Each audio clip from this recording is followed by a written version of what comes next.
नमस्कार दोस्तों, मैं दुष्यंत सिंह राजस्थान स्टेनो क्लासेस के यूट्यूब चैनल पर आप सभी का स्वागत करता हूं।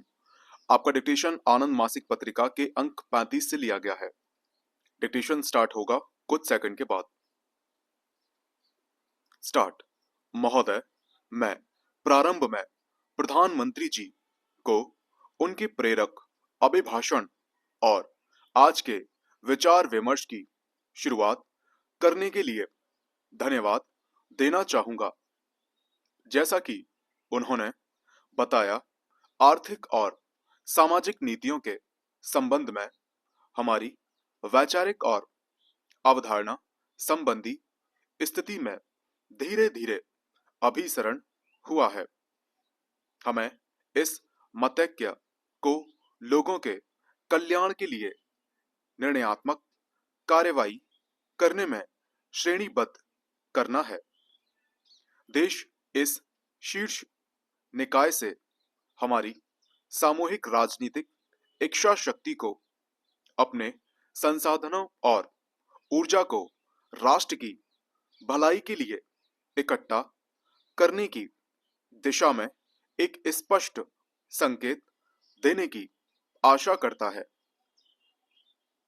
कार्यसूची की पहली मद 10वीं पंचवर्षीय योजना के दृष्टिकोण पत्र के मसौदे पर विचार करना है। यह प्रस्ताव करते हुए कि 10वीं योजना जीडीपी विकास लक्ष्य 8% प्रतिवर्ष होना चाहिए।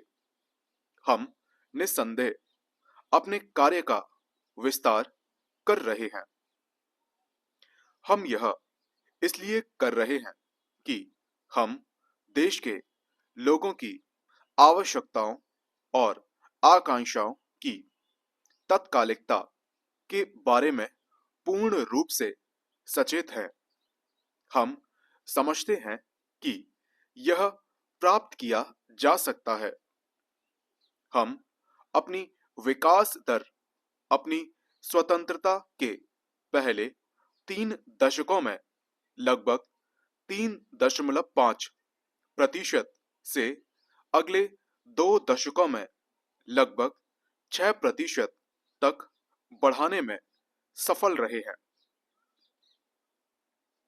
दृष्टिकोण पत्र में आर्थिक, सामाजिक और पर्यावरणीय आयामों को कवर करते हुए निगरानी करने योग्य लक्ष्य निर्धारित किए गए हैं। पहली बार, जैसा कि आप देख सकते हैं, पेयजल और प्राथमिक शिक्षा तक पहुंच जैसे मुद्दों और शिशु मृत्यु दर और मातृ मृत्यु दर अनुपात जैसे संकेतकों के संबंध में स्पष्ट लक्ष्य विनिर्दिष्ट किए जा रहे हैं।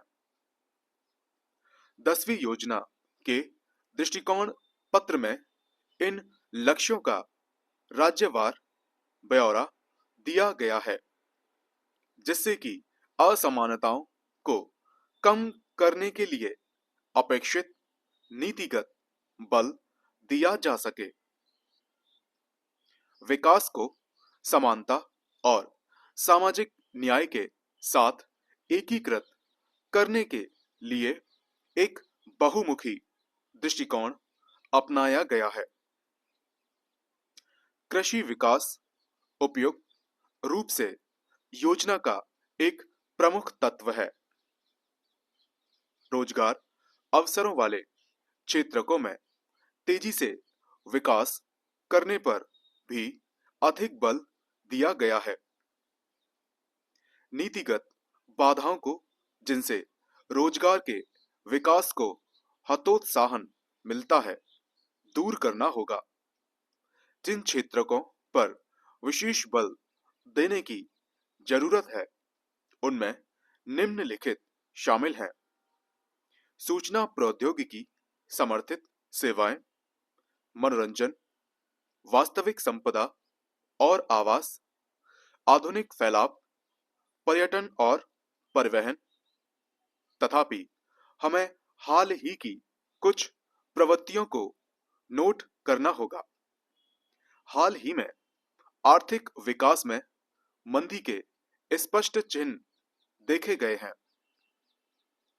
महोदय, इस समय विश्व का आर्थिक पर्यावरण भी आदर्श से दूर है। केंद्र और राज्य दोनों स्तरों पर सरकार की राजकोषीय स्थिति काफी नाजुक है। आजकल देश भर में सरकारें न केवल निवेश करने के लिए बल्कि अपने राजस्व व्यय के काफी भाग की पूर्ति करने के लिए भी उधार लेती हैं।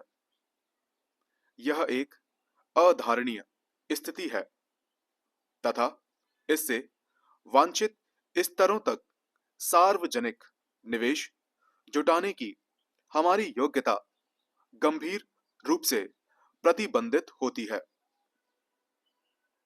इन पर तथा संबद्ध चिंताओं पर 9वीं पंचवर्षीय योजना की मध्यावधिक समीक्षा में प्रकाश डाला गया है। हमने इन चिंताओं को ध्यान में लाने के प्रयास किए हैं तथा सुधारात्मक कार्यवाही प्रस्तावित की है। आप केंद्र और राज्यों में जीडीपी की दृष्टि से योजना परिव्यय के अनुपात में सतत रूप से गिरावट देख सकते हैं। केंद्र के मामले में यह गिरावट बहुत अधिक है। परिणाम स्वरूप हम अपने भविष्य के लिए पर्याप्त रूप से निवेश नहीं कर रहे हैं और न ही दुर्भाग्यवश हम अपनी विद्यमान परिसंपत्तियों का पर्याप्त रूप से अनुरक्षण कर रहे हैं।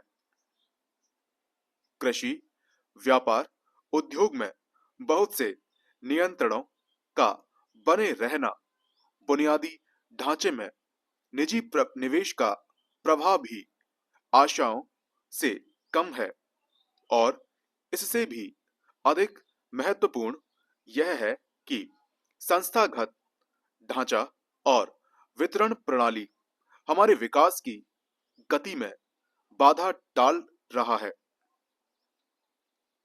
निवेश में वृद्धि, कार्यकुशलता में वृद्धि साथ साथ होनी चाहिए। क्षेत्रीय संरचना में निर्धारित विकास दर तथा परिवर्तनों के लिए निवेश दर में 30.32% तक की महत्वपूर्ण वृद्धि की जरूरत है। मैं इस बात पर बल देना चाहूंगा कि न तो विकास लक्ष्य और न ही कल्याण के सामाजिक संकेतकों की प्राप्ति मात्र संसाधनों की मात्रा से प्राप्त की जा सकती है। कार्यकुशलता तथा कारगरता हमारी नीतियों और कार्यक्रमों की कसौटी होनी चाहिए। राज्यों के सरकारी खर्च की संरचना गिरावट दर्शाती है। न केवल कुल व्यय के योजनागत खर्च में कमी आई है, किंतु इससे महत्वपूर्ण यह है कि पूंजीगत खर्च का हिस्सा और भी कम हुआ है। योजना के वित्तीय पोषण के लिए विनिवेश को एक महत्वपूर्ण स्रोत के रूप में विनिर्धारित किया गया है। हमारा हाल ही का अनुभव उत्साहजनक नहीं है। योजना के लिए ये संसाधन बहुत महत्वपूर्ण है। विनिवेश कार्यक्रम की सफलता के लिए विनिवेश हेतु विनिर्धारित सार्वजनिक क्षेत्रक उपक्रमों पर से उनके प्रशासनिक मंत्रालयों का कार्यात्मक नियंत्रण अलग करना जरूरी हो सकता है। समाप्त।